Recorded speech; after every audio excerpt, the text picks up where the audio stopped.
वर्तमान में भारतीय जनता पार्टी में आरएसएस की भूमिका कितनी है? जबकि अगर हम लोग पहले की बात करें तो वो बहुत ज़्यादा थी। अपेक्षाकृत क्या आपको लगता है कि अब कुछ कम हुई है? नहीं नहीं, देखिए संघ की भूमिका के संबंध में एक प्रकार का मैं भ्रम कहूं उसको, यही रहा है। आपने अटल जी के नेतृत्व में भी बड़ा काम किया है, उनके लिए भी मैं कहूँ कि उनके योद्धा रहे हैं आप, और आपने मोदी जी के साथ भी काम किया है। कुछ विपक्ष की जो विचारधारा है उनमें ये कहा जाता है कि पहले भारतीय जनता पार्टी के पास एक क्रम हुआ करता था। सबसे पहले अटल जी थे, फिर अडवाणी जी थे, मुरली मनोहर जोशी जी थे, सुषमा जी थी, प्रमोद जी थे, एक क्रम था। आज अगर हम उस क्रम की बात करते हैं तो ऊपर के 10 नंबर पर तो एक अकेला नाम है नरेंद्र मोदी जी का। फिर उसके बाद नीचे से थोड़ी थोड़ी सी आवाजें आनी शुरू होती हैं, हाँ हम भी हैं। नहीं नहीं, इस संदर्भ में क्या ख्याल है? ये ख्याल है। देखिए हमेशा नेता तो एक ही होगा। अटल जी नेता थे, अडवाणी जी थे, जोशी जी थे, और संगठन के अंदर बहुत बड़े बड़े लोग थे।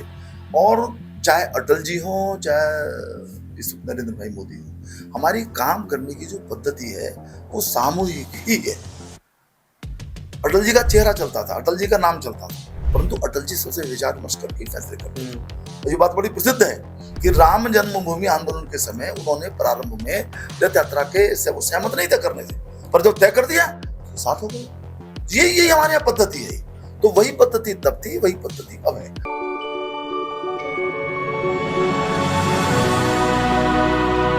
जय हिंद, जय भारत मित्रों। मैं कवि सौरभ जैन सुमन हमारे इस लोकप्रिय वार्तालाप के शो चैट विद मी में आप सभी का अभिनंदन करता हूं, इस्तकबाल करता हूं। मैंने जैसा कि आपसे कहा था कि हर एपिसोड में एक ऐसे व्यक्तित्व को आपसे मिलाना होगा मेरा, जिससे मिलकर के आप लोगों को भी प्रसन्नता होगी, और उनकी बात जब आप तक पहुंचेंगी तब आप लोगों को ऐसा लगेगा कि जैसे जीवन में आपने अतिरिक्त लाभ अर्जित किया है। आज उसी श्रेणी में हमारे बीच मेरठ के पूर्व सांसद आदरणीय श्री राजेंद्र अग्रवाल जी हैं। मैं आदरणीय श्री राजेंद्र जी का बहुत बहुत अभिनंदन करता हूं हमारे इस मंच पर। आपका भी बहुत बहुत धन्यवाद। राजेंद्र अग्रवाल जी की अगर हम लोग उन्नतियां देखें, अगर उनकी उपलब्धियां देखें, तो उसके बारे में मुझसे ज्यादा आप लोग जानते हैं। 2009 से 2024 तक अनवरत जिस व्यक्ति ने मेरठ के हृदय पर राज नहीं किया, अपना दायित्व निर्वहन किया, ऐसे श्री राजेंद्र जी आज हमारे बीच हैं। उनसे बातचीत करेंगे, और मैंने जैसा कहा था कि हम बात भी करेंगे और चीत भी करेंगे। लेकिन मैं एक बात बता दूं, आज के जो अतिथि हैं वो हमें चित कर सकते हैं, क्योंकि मैंने अमूमन देखा है स्पीकर जिस समय वो थे लोकसभा में, ऐसे कई स्पीकर रहे जो स्पीकते ही नहीं थे, लेकिन जिस समय राजेंद्र जी उस सीट पर बैठा करते थे तो सामने वाले को ये लगता था कि हाँ, इस सीट के लिए अगर कोई व्यक्ति योग्य है तो वो क्रांति धरा की क्रांति वाला व्यक्ति आदरणीय राजेंद्र अग्रवाल के रूप में होता था। ये हमारे लिए, मेरठ के लिए बड़ा सौभाग्य कि आपने एक बड़े लंबे समय तक स्पीकर का दायित्व भी निर्वहन किया। तो राजेंद्र जी, मैं पहले आपसे ये पूछूंगा कि हमारी जो यात्रा रही, राजनीतिक यात्रा, वो कैसी रही? देखिए, मेरी पृष्ठभूमि सामाजिक है, और यदि राजनीतिक क्षेत्र में मैं जरूर आया, मैंने संगठन के दायित्व भी निभाए, फिर संसद में भी मैं गया, सांसद के नाते भी मैंने जो कुछ मैं कर सकता था मैंने किया। लेकिन मूलतः मेरी प्रेरणा राष्ट्रीय स्वयंसेवक संघ की है। मैं छोटी आयु से ही संघ से जुड़ गया था। मेरे परिवार के अंदर संघ था। मेरे चाचा जी पहले प्रतिबंध के समय जो 1948 में गांधी जी की हत्या का मिथ्या आरोप लगा करके संघ पर लगाया गया था, उसमें जेल गए थे। तो पिताजी भी संघ से जुड़े हुए थे, तो स्वाभाविक था कि मेरा भी उस तरफ रुझान हुआ। तो छोटी आयु में संघ से जुड़ गया था, और वहीं से जो संस्कार संघ की शाखा से जो दिशा प्राप्त होती है वो क्रमशः सुदृढ़ होती चली गई। और अपनी पढ़ाई पूरी करने के बाद मैंने एमएससी किया 1970 में। फिर 1 साल मैंने कॉलेज में पढ़ाया भी। फिर मैं संघ का, जिसको प्रचारक कहते हैं, ओल्ड टाइमर कहते हैं, उस नाते मैंने स्वयं को प्रस्तुत किया। 13 वर्ष में विभिन्न दायित्वों पर रहा। फिर मैं वापस गृहस्थ जीवन के अंदर आया, और उसके बाद भी मेरे पास संघ के दायित्व रहे। 1997 में मैं भाजपा में आया, और भाजपा के महानगर अध्यक्ष या अन्य दायित्व का निर्वाह करते हुए 2009 में पहली बार मुझको पार्टी ने प्रत्याशी बनाया। और मुझे आज भी जब मैं उस चुनाव को याद करता हूं तो मैं बहुत बार भावुक हो जाता हूं, क्योंकि मेरठ में हम लोग 10 वर्ष तक हम सांसद अपना भाजपा का नहीं चुन पाए थे, परंतु कार्यकर्ताओं ने मैं क्योंकि कार्यकर्ता था इसलिए अपना खुद का चुनाव मान करके जी जान से तन मन धन पूर्वक, लिटरली तन मन धन पूर्वक उस चुनाव को लड़ाया। और यार मैं तो ये कहता हूँ कि उस चुनाव को लड़ा और एक बहुत कठिन, लगभग असंभव देखने वाली जीत को उन्होंने संभव बनाया। तो मेरी पृष्ठभूमि फिर में, जैसा आपने अभी चर्चा की, मैं लगातार 3 बार पार्टी ने मुझ पर भरोसा किया, जनता ने मुझको आशीर्वाद दिया और मैं मेरठ के प्रतिनिधि के रूप में संसद में पहुंचा। लेकिन मेरी मूल जो प्रेरणा है वो सामाजिक है। वो प्रेरणा देखा जाए तो राजनीतिक नहीं है उस अर्थ में कहा जाए तो, हाँ उसी के विस्तार के रूप में राजनीतिक क्षेत्र के अंदर भी मैं सामाजिक कार्य करने का एक संकल्प लेकर के मैं गया और जो कुछ मैं कर सका उस प्रेरणा के कारण ही कर पाया। आज जब पार्टी ने ये निर्णय लिया कि अनवरत 15 वर्षों की सेवा देने के बाद पार्टी ने अपना सांसद का जो प्रतिनिधि था वो चेंज किया, प्रत्याशी चेंज किया और एक व्यक्ति बाहर से सीधा आकर के मेरठ की सीट पर मैं तो ये कहूँगा कि थोपे गए या लेकर के आई पार्टी का निर्णय था। उसके बावजूद जो लोकप्रियता आपकी रही, मैं तो जनता के बीच में रहता हूँ और मेरठ की जनता आज भी ये कहती है कि हमारे सांसद तो राजेंद्र जी ही हैं। तो ऐसा क्या हुआ कि पार्टी को ये निर्णय लेना पड़ा कि जो व्यक्ति जमीन से जुड़ा हुआ है, जो जनता से जुड़ा हुआ है, उसका टिकट चेंज करना पड़ा?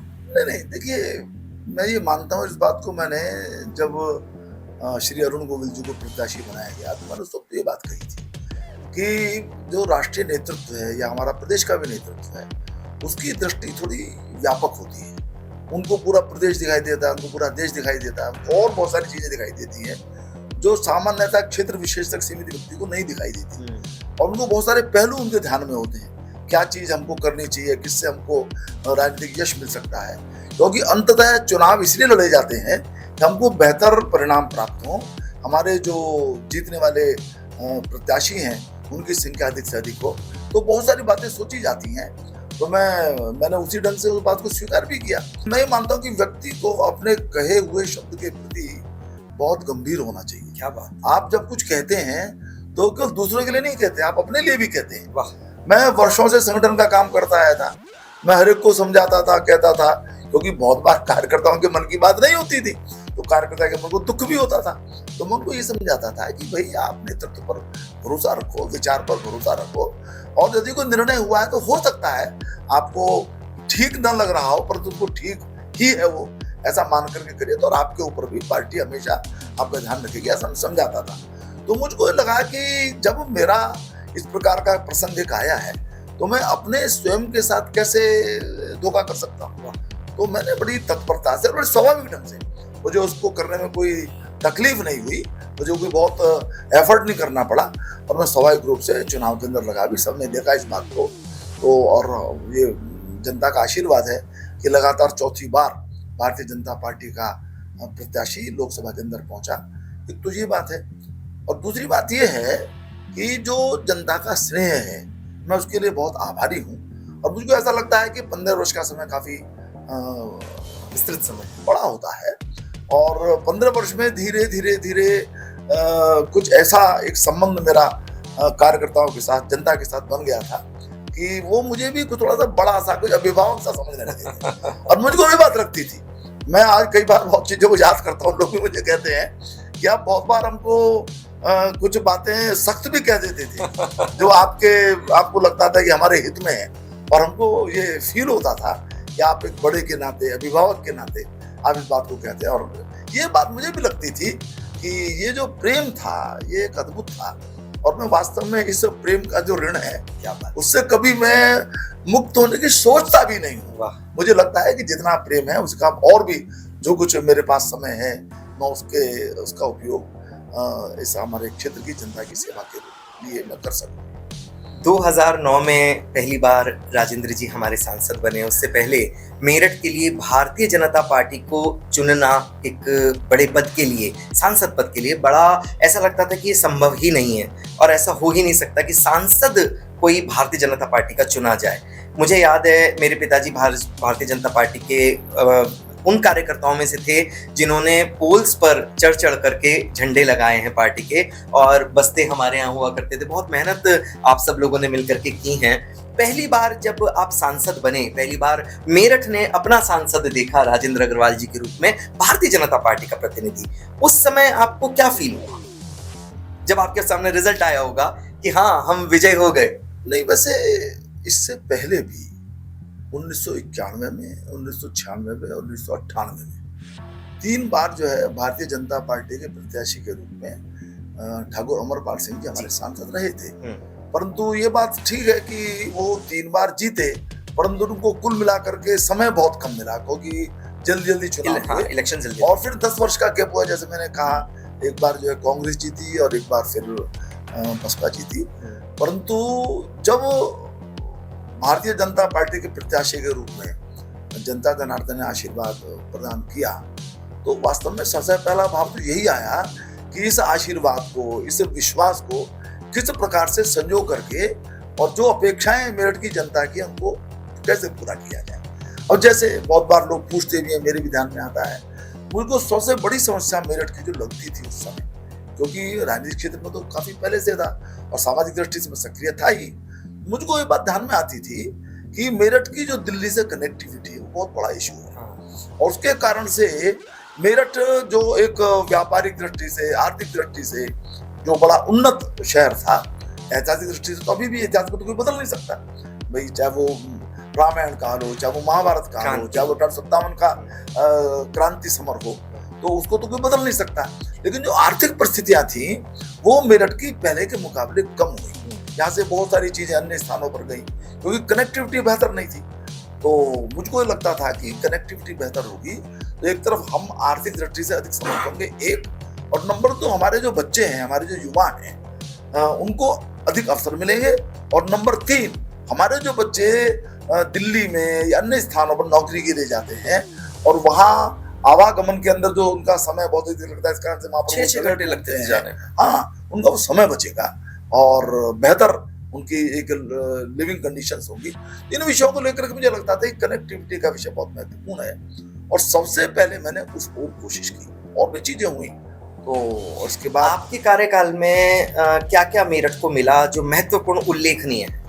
देखिए, सबसे पहले तो मैं ये कहूंगा, देखिए जब मैं 2009 में मैं सांसद बना तो यूपीए 2 मैंने उसकी सरकार चल रही थी, और रिकॉर्ड्स के अंदर आप देखेंगे तो मैंने इसी कनेक्टिविटी को लेकर के या एनसीआर के अंदर हमारे क्षेत्र का विकास हो, इसको लेकर के अनेक सवाल संसद के अंदर उठाए, लगभग 80 सवाल मैंने उठाए इन्हीं विषयों को लेकर के।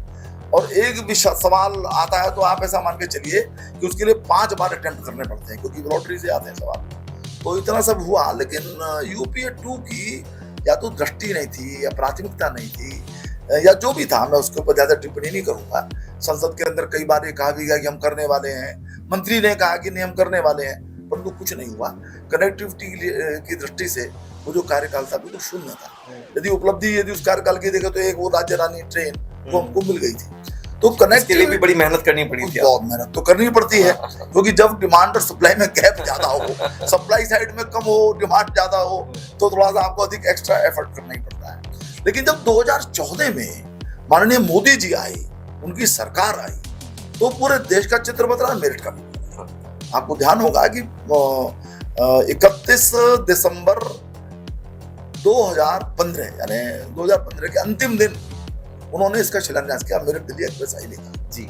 और फिर इसके बाद जो है उससे भी बड़ा एक काम या उसके समान रूप से महत्वपूर्ण काम आरआरटीएस की पहली ट्रेन हमको मिली। आरआरटीएस के अंदर जो रैपिड रेल की डिमांड हरियाणा की भी थी, 3 प्रोजेक्ट थे। पहला एक तो प्रोजेक्ट मेरठ वाला था दिल्ली से, एक प्रोजेक्ट अलवर वाला था राजस्थान का, और एक प्रोजेक्ट पानीपत का था। लेकिन ये हमारा सौभाग्य है और ये मैं समझता हूँ कि हमारे माननीय प्रधानमंत्री जी की का एक प्रसाद है, उनकी कृपा है कि सबसे पहली रीजनल रेल प्राप्त करने का सौभाग्य हमको मिला। तो 2 चीजें हुई। अब हाईवे तो बहुत 3 साल पहले समर्पित हो चुका है, और रीजनल रेल भी 1 महीने के अंदर, जुलाई के आखिर तक या जुलाई के मध्य तक वो हमको मिल जाएगी। उसके अलावा आप ये देखेंगे कि मेरठ के बाहर की तरफ जाने वाले जितने भी मार्ग हैं, सबके सब राष्ट्रीय राजमार्ग, सब या तो बन चुके हैं या निर्माणाधीन है। और ऐसा खुद हमारे मुख्यमंत्री जी ने एक बार कहा कि मेरठ संभवतः उत्तर प्रदेश का बेस्ट कनेक्टेड टाउन है। तो ये जो कनेक्टिविटी है ये एक बड़ा विषय हुआ। उसके अलावा आकाशवाणी का केंद्र वो हमने कोशिश की वो मिल गया हमको। हमने जो है रेलवे के अंदर भी कुछ चीजें मांगी, वो हमको मिल गई। फिर वो आईटी पार्क था, वो हमको प्रदान किया गया।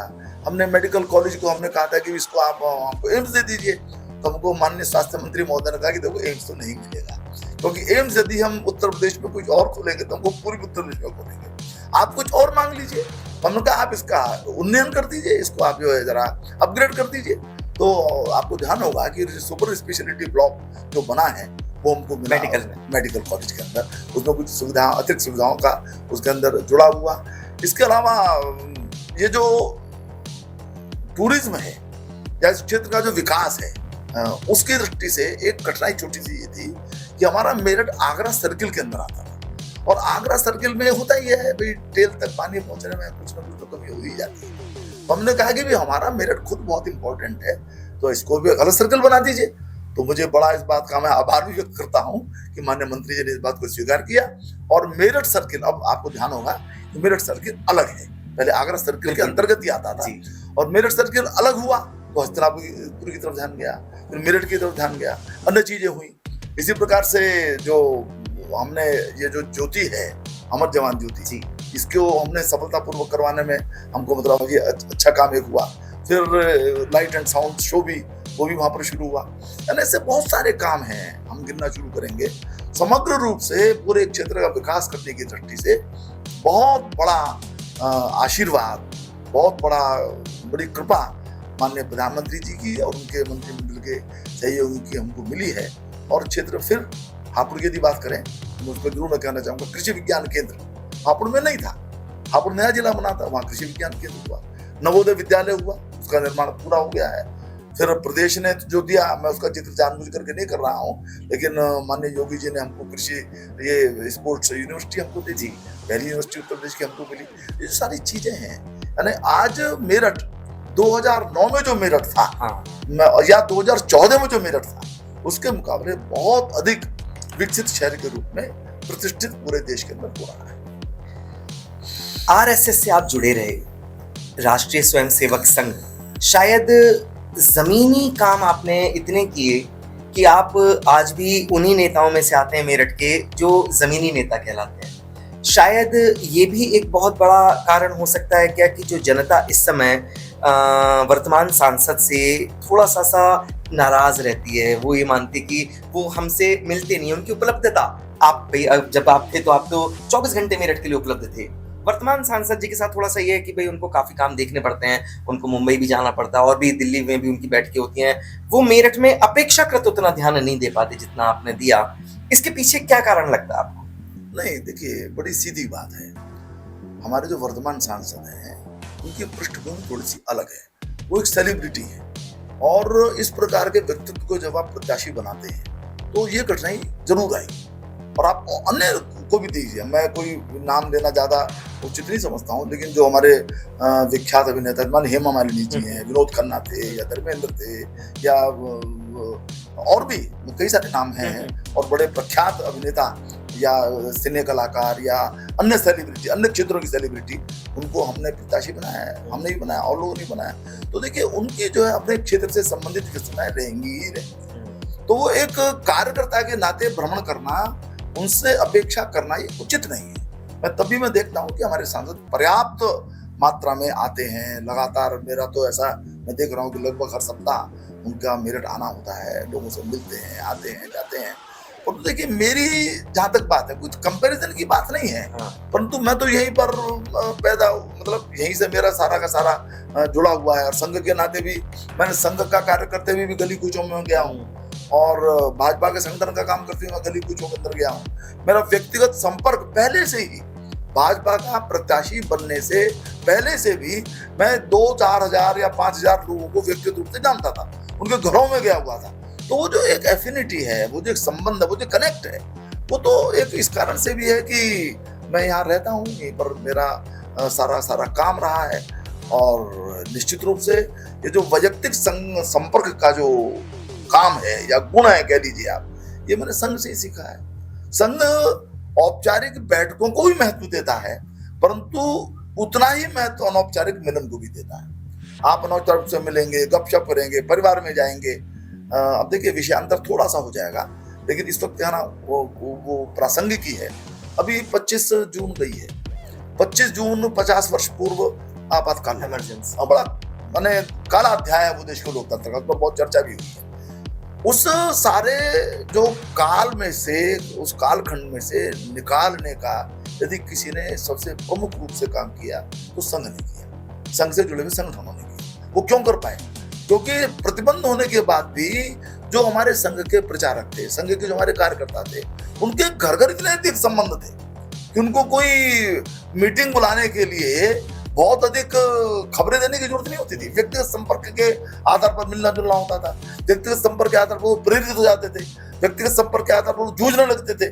ये जो विशेषता है ये तो संघ की दी हुई है, और मैं समझता हूँ कि इसी संस्कार को मैं जितना अच्छे से अच्छे ढंग से कर पाया, उसके कारण से मेरा एक व्यापक जनसंपर्क क्षेत्र के अंदर रहा है, और आज भी मैं उसको निभाने की कोशिश करता हूँ। अच्छा, एक चीज थोड़ी सी है तो ज्वलंत, मतलब उस पे बातचीत करना, लेकिन क्योंकि आज जब आप बैठे हैं और जनता आपके साथ है, तो मैं एक चीज पूछना चाहूंगा कि वर्तमान में भारतीय जनता पार्टी में आरएसएस की भूमिका कितनी है? जबकि अगर हम लोग पहले की बात करें तो वो बहुत ज्यादा थी, अपेक्षाकृत क्या आपको लगता है कि अब कुछ कम हुई है? नहीं, देखिए, संघ की भूमिका के संबंध में एक प्रकार का मैं भ्रम कहूं उसको, यही रहा है। देखिए, संघ का बड़ा स्पष्ट सोच है, हालांकि संघ के बारे में कहने के लिए मैं अधिकृत व्यक्ति नहीं हूं, पर मैं संघ का स्वयंसेवक हूं, इसलिए मैं थोड़ा कुछ बता सकता हूं।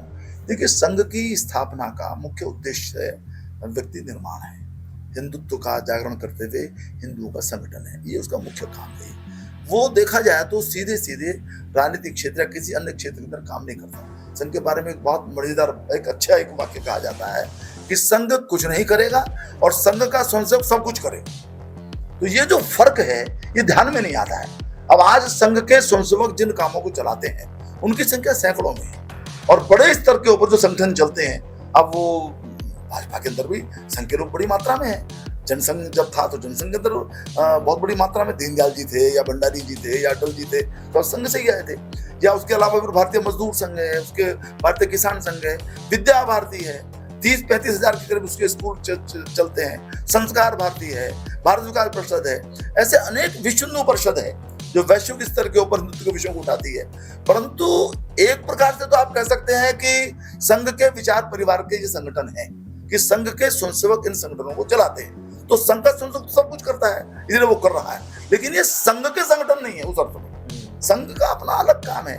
और भाजपा को लेकर के भी, या जनसंघ भी जब था, ये मर्यादा रही, एक आध विषय छोड़ करके, एक आध अवसर छोड़ करके। जैसे एक अवसर था आपातकाल, जब 1977 के अंदर चुनाव घोषित हुए तो संघ ने घोषित करके ये कहा कि ये विशेष अवसर है, देश के लोकतंत्र का हनन हुआ है, उसको हमको बचाना है, इसलिए संघ का प्रत्येक स्वयंसेवक को प्रकट रूप से इस चुनाव के अंदर लगेगा और जो तानाशाही शक्तियां उनको हराएगा।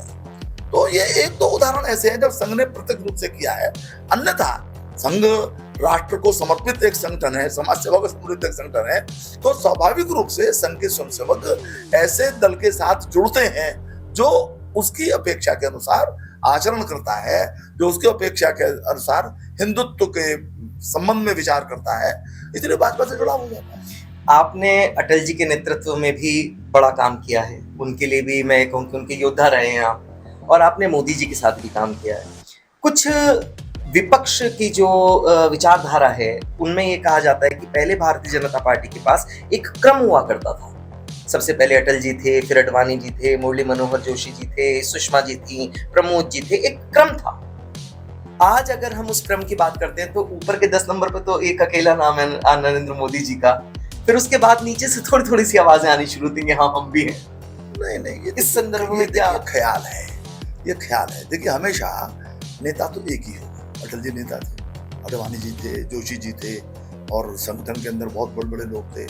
और चाहे अटल जी हो, चाहे इस नरेंद्र भाई मोदी, हमारी काम करने की जो पद्धति है वो सामूहिक ही है। अटल जी का चेहरा चलता था, अटल जी का नाम चलता था, परंतु अटल जी सबसे विचार विमर्श करके फैसले करते थे। ये बात बड़ी प्रसिद्ध है कि राम जन्मभूमि आंदोलन के समय उन्होंने प्रारंभ में रथ यात्रा के से वो सहमत नहीं थे करने से, पर जब तय कर दिया तो साथ हो गए। ये हमारे यहाँ पद्धति है। तो वही पद्धति तब थी, वही पद्धति अब है। और अभी भी आप देखेंगे नरेंद्र मोदी हमारे नेता हैं, जैसे अटल जी नेता थे। नरेंद्र मोदी और हमारे यहाँ जैसे हम कहते हैं ना कि हमारा जो संगठन है ये परिवारवादी नहीं है, परंतु पारिवारिक है बिल्कुल। ये हमारे यहाँ मुखिया जैसे परिवार का होता है, ऐसे संगठन का जो बड़ा है उसका मुखिया होता है। वो नीचे सबसे विचार विमर्श करता है, विचार विमर्श के आधार पर फिर वो ऊपर निर्णय करता है। विचार विमर्श करके क्योंकि वो निर्णय होता है, इसलिए वो निर्णय सबको स्वीकार। ये परिवार का जैसे एक तरीका होता है, वो करते हैं। तो पहले अटल जी थे, अब नरेंद्र भाई है। और आप देखें इसकी पूरी पूरी इतनी बड़ी हमारे यहाँ कर्मठ और योग्य क्रेडिबल नेताओं की श्रृंखला है, हमें इसका अभिमान है हमको। चाहे केंद्र में हो, भाई केंद्र में हमारे अमित शाह हैं, हमारे राजनाथ सिंह जी हैं, हमारे शिवराज जी हैं, यानी एक नाम नहीं है, गडकरी जी हैं, मैं कितने नाम लूंगा, नाम लूंगा तो कुछ छूट जाएंगे। यानी इतने योग्य लोग हैं कि, और ऐसे प्रदेशों के अंदर भी है।